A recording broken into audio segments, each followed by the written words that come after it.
প্রিয় দর্শক, সাজ্জাদ কাদিরের প্রীতি নিন, শুভেচ্ছা নিন। এই মুহূর্তে আপনাদের সামনে কথা বলতে এসেছি এক গভীর ষড়যন্ত্রের অংশ হিসেবে বাংলাদেশ বিরোধী গোষ্ঠী বাংলাদেশের সেনাবাহিনীকেও ধ্বংস করতে চায়। এই প্রসঙ্গটি নিয়ে আপনাদের সামনে কথা বলতে চাই। প্রিয় দর্শক, আপনারা কি উপলব্ধি করছেন যে গত 15 মাসে বাংলাদেশের কোনো কিছু কি অবশিষ্ট আছে? বিশেষ করে বাংলাদেশের প্রতিষ্ঠানগুলোর কথা যদি আপনি চিন্তা করেন, অবশিষ্ট কি আছে? কোন প্রতিষ্ঠান কি যেভাবে ক্রিয়া করার সেভাবে ক্রিয়া করছে? প্রশাসন কাজ করছে, করছে না? যারা জানেন, আপামর জনসাধারণ হয়তো বুঝতেও পারছে না, কিন্তু যারা জানেন প্রশাসন, বাংলাদেশের প্রশাসনের সর্বোচ্চ স্তর সচিবালয় থেকে শুরু করে মাঠ প্রশাসন কাজ করছে না। প্রশাসনকে ধ্বংস করে ফেলানো হয়েছে। পুলিশ, যারা সমাজে আইন শৃঙ্খলা নিয়ন্ত্রণ করে, আইন শৃঙ্খলা রক্ষা করে, সেই পুলিশ কাজ করছে না। আজকে 15 মাসেও পুলিশ অ্যাক্টিভ হয়নি। কাজ করছে না মানে পুলিশকে ধ্বংস করে ফেলানো হয়েছে। অবশিষ্ট আছে সেনাবাহিনী। সেই সেনাবাহিনী নিয়েও ইতিমধ্যে কিন্তু প্রশ্ন ওঠা শুরু হয়ে গেছে, আরো আগে থেকেই। যখন 2024 সালে সেনাপ্রধান জেনারেল ওয়াকারুজ্জামান দায়িত্ব নিলেন, মানুষ আশায় বুক বেঁধেছিল, কিন্তু 2 মাস যেতে না যেতে মানুষ আশাহত হওয়া শুরু হয়েছে। এবং এখন তো মানুষ আর আশা করে না, সেনাবাহিনীর কাছেও আশা করে না। সেনাবাহিনী আজকে প্রায় 14 মাস যাবৎ মাঠে আছে ম্যাজিস্ট্রেসি পাওয়ার নিয়ে। ম্যাজিস্ট্রেসি পাওয়ার নিয়ে মাঠে থাকা সত্ত্বেও এই সেনাবাহিনী মানুষের জানমালের নিরাপত্তা দিতে পারছে না। আপনার আশপাশে টেকনাফ থেকে তেতুলিয়া প্রত্যেকটি মানুষ বলবেন যে কোথাও না কোথাও অঘটন ঘটছে। সেনাবাহিনীর ভাবমূর্তি ক্ষুণ্ণ করার জন্যই এই কাজগুলো করা হয়েছে বা করা হচ্ছে। আমাদের সাধের সেনাবাহিনী, সেই সেনাবাহিনীকেও আপনি সাম্প্রতিক সময়ে দেখছেন যে ধ্বংসের দ্বার প্রান্তে নিয়ে যাওয়া হচ্ছে। সাম্প্রতিক সময়ে এই গত কয়েকদিনে আপনি আরো দেখেছেন যে সেনাবাহিনীর অফিসারদের বিচারের আওতায় আনছে। তারা বলছে, এই সরকার বলছে যে বিচারের আওতায় আনছে। কে বিচার করবে? কে কার বিচার করবে? আপনি যদি সরকারটিকেই বলেন, সরকারটি তো বৈধ নয়। আর যে বিচার যে আদালতের মাধ্যমে, যে ট্রাইব্যুনালের মাধ্যমে করা হচ্ছে, সেই ট্রাইব্যুনালটাও তো বৈধ নয়। আমরা বারবার বলছি যে অপরাধীদের বিচার হতে হবে, কিন্তু যে প্রক্রিয়ায় হচ্ছে এই প্রক্রিয়াটি তো সঠিক প্রক্রিয়া নয়। এই সাম্প্রতিক সময়ে যে ঘটনা ঘটানো হয়েছে, তাতে করে টোটাল সেনাবাহিনীর চেইন অফ কমান্ড ভেঙে ফেলানো হয়েছে। এগুলো আসলে ষড়যন্ত্রের অংশ, নীল নকশার অংশ। আপনারা জানেন 1971 সালে আমাদের মহান মুক্তিযুদ্ধের মাধ্যমে গড়ে উঠেছে আমাদের প্রশাসন। ভিত্তি মূলত 1971, ভিত্তি মূলত আমাদের পুলিশ 1971। পুলিশের সেই রাজারবাগে প্রতিরোধ যুদ্ধের কথাকে ভুলে যাবেন? পুলিশের শহীদের কথা ভুলে যাবেন? পুলিশের অসংখ্য কর্মকর্তা 71-এ শহীদ হয়েছে। আমাদের সেনাবাহিনী আমাদের যুদ্ধের ময়দান থেকে গড়ে উঠেছে। 11টি সেক্টর, সেই সেক্টর থেকে আজকে আমাদের সেনাবাহিনী গড়ে উঠেছে। সেই সেনাবাহিনী, সেই পুলিশ, সেই প্রশাসনকে ভেঙে চুরমার করে ফেলানো হচ্ছে। কারণটা কি? আজকে বাংলাদেশের নতুন বন্দোবস্ত 71 মানি না। 71 পরে যে 55 বছর, এই 55 বছর মানি না। এখনকার নতুন বন্দোবস্ত মনে করছে। এই গোষ্ঠীটি স্বাধীনতা বিরোধী, মুক্তিযুদ্ধ বিরোধী। তারা এই যে 55 বছরে যে তিল তিল করে গড়ে ওঠা প্রশাসন, পুলিশ, সেনাবাহিনী, সশস্ত্র বাহিনী, 3 বাহিনী গড়ে উঠেছে, তাকে আর বিশ্বাস করতে পারছে না। তারা ভাবছে এই যে বিগত 16 বছরে যে আওয়ামী লীগ সরকার ক্ষমতায় ছিল, তারা ভাবছে যে প্রশাসন পুরোটা আওয়ামী লীগের। পুলিশের অর্ধেকের বেশি আওয়ামী লীগের সময় নিয়োগপ্রাপ্ত, সেনাবাহিনীতে অর্ধেকের বেশি আওয়ামী লীগের সময় নিয়োগপ্রাপ্ত।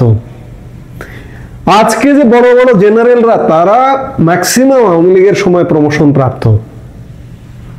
এত কিছুর পরেও অন্য বাহিনীতে তো আছে এই যে স্বাধীনতা বিরোধী গোষ্ঠীটা, আমি বিশেষ করে জামাত ইসলামের কথা বলবো, তারা সেনাবাহিনীকেও দীর্ঘদিন যাবৎ দখল করবার নানা ওয়েতে দখল করেছে, খানিকটা প্রভাব বিস্তার করেছে, নিজেদের কন্যা বিবাহ দেওয়া থেকে শুরু করে নানাভাবে প্রভাব বিস্তার করেছে। বাইরে যদি সিভিল সোসাইটিতে যদি এই জামাত ইসলামের 5% ভোট থাকে, সেনাবাহিনীতেও তাদের একটা 5-10% অংশ আছে। সেই 5-10%-ই কলকাঠি নাড়ছে সেনাবাহিনীতে, সেই 5-10%-ই পুলিশে, প্রশাসনে, সমাজে। সেই পার্সেন্টেজটার কাছে আজকে আমরা জিম্মি।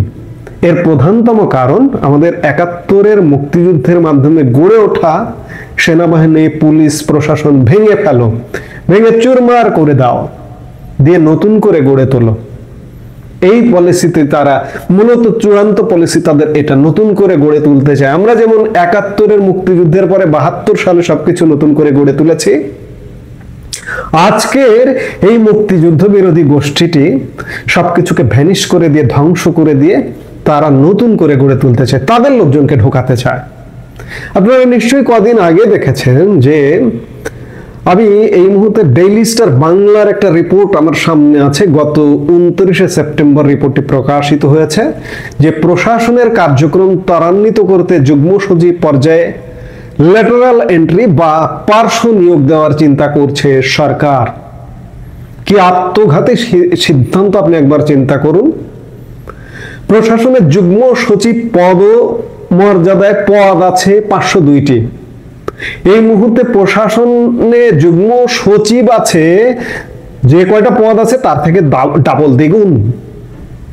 এরপরে এই জামাতি জঙ্গি জোট সরকার চিন্তা করছে যে বায়োল্যাটারাল এন্ট্রি বা পার্শ্ব নিয়োগ প্রক্রিয়ায় সরাসরি যুগ্ম সচিব পদে নিয়োগ দেবে। এ বিষয়ে 3 সচিব ও একজন অতিরিক্ত সচিবের সমন্বয়ে গঠিত কমিটি কয়েক দফা বৈঠক করেছে এবং তারা প্রতিবেদন চূড়ান্ত করার কাজ করছে। জনপ্রশাসন সংস্কার কমিশনের সুপারিশের পর এই উদ্যোগ নেওয়া হয়েছে। এই উদ্যোগে অসন্তোষ সৃষ্টি হয়েছে প্রশাসনের তরুণ কর্মকর্তাদের মধ্যে। তবে এ বিষয়ে কেউ চাকুরি হারানোর ভয়ে প্রকাশ্যে মন্তব্য করতে রাজি নন। এই যে বায়োল্যাটারাল এন্ট্রি বা সরাসরি নিয়োগ বলতে বোঝায় প্রচলিত প্রশাসন ক্যাডারের বাইরে থেকে পেশাদারদের নিয়োগ দেওয়া, যেমন বেসরকারি খাত, প্রাইভেট চাকরি করেন এমন লোককে নিয়ে সে নিয়োগ দেওয়া, শিক্ষাঙ্গন থেকে নিয়োগ দেওয়া, সশস্ত্র বাহিনী, রাষ্ট্রায়ত্ত প্রতিষ্ঠান বা অন্যান্য বিশেষায়িত ক্ষেত্রে বিদেশে আছে তাকে ধরে নিয়ে এসে সরাসরি জয়েন্ট সেক্রেটারি হিসেবে নিয়োগ দেবার একটা প্রচেষ্টা নিয়েছে। কি আত্মঘাতী প্রচেষ্টা, আপনি চিন্তা করুন।